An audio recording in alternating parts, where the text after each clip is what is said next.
Beamers, Beamer, bonjour à toutes, bonjour à tous. Nous sommes au BeamWorld 2025 et je vais rentrer dans le hall 5.1 et 5.2 pour aller faire des interviews. Allez, à tout de suite.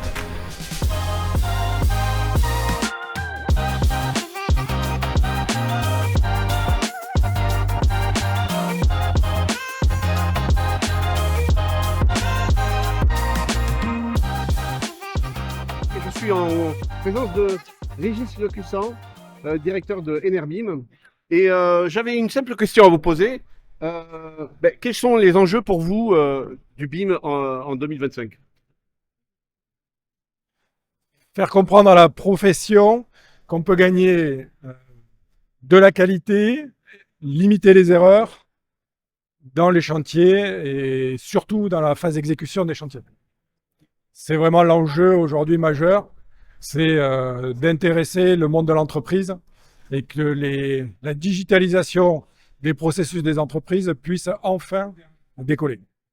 Et est-ce que vous rencontrez des difficultés particulières pour pouvoir justement répondre à ces enjeux? La première difficulté, c'est que la plupart des entreprises ne sont pas organisées pour travailler de façon collaborative au quotidien. Donc, le mode séquentiel que l'on connaît tous, aujourd'hui, reste de mise dans le monde du bâtiment. Et travailler autour d'une maquette numérique, aujourd'hui, ça reste un problème structurel. D'accord. Donc, il va falloir faire de la pédagogie, quoi.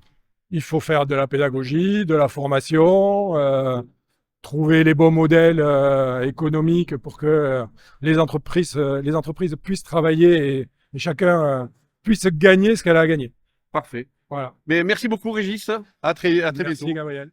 Donc, Olivier Cabot, de la société Arcans. Et donc, je vais lui poser la question traditionnelle. Quels sont les enjeux de la maquette numérique ou du jumeau numérique pour vous en 2025?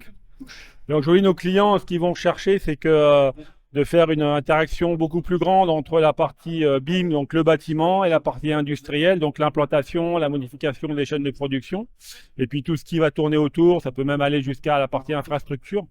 Et voilà, donc là aujourd'hui, c'est vraiment cette interaction, et nous, on peut intervenir sur l'ensemble des mondes, qui permet de faire une interaction entre ces différents métiers. Et du coup, quels problèmes rencontrez-vous pour répondre à ces enjeux? En fait, c'est assez souvent, déjà, il y a la partie liée au client sur la partie budgétaire. Le fait qu'il y a des fois, il y a aussi une méconnaissance de ce qui est vraiment ce qu'on appelle le jumeau numérique. Donc, il y a de la pédagogie à faire, c'est ça? Exactement, exactement. C'est-à-dire qu'en fait, comme on entend beaucoup parler, des fois, c'est un petit peu déformé ou c'est un petit peu trop simplifié.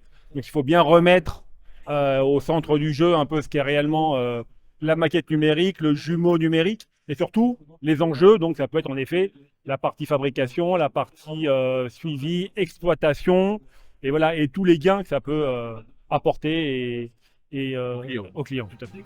Okay. Parfait, merci beaucoup Olivier, à très bientôt. Au revoir. Au revoir. On adore le BIM. Voilà. Franchement, la construction sans maquette numérique, c'est la fin de la construction. Donc il faut de la 3D, il faut numériser les chantiers. C'est ce qui va permettre aux jeunes d'aller de l'avant et d'intégrer le monde du bâtiment. Merci, bonsoir.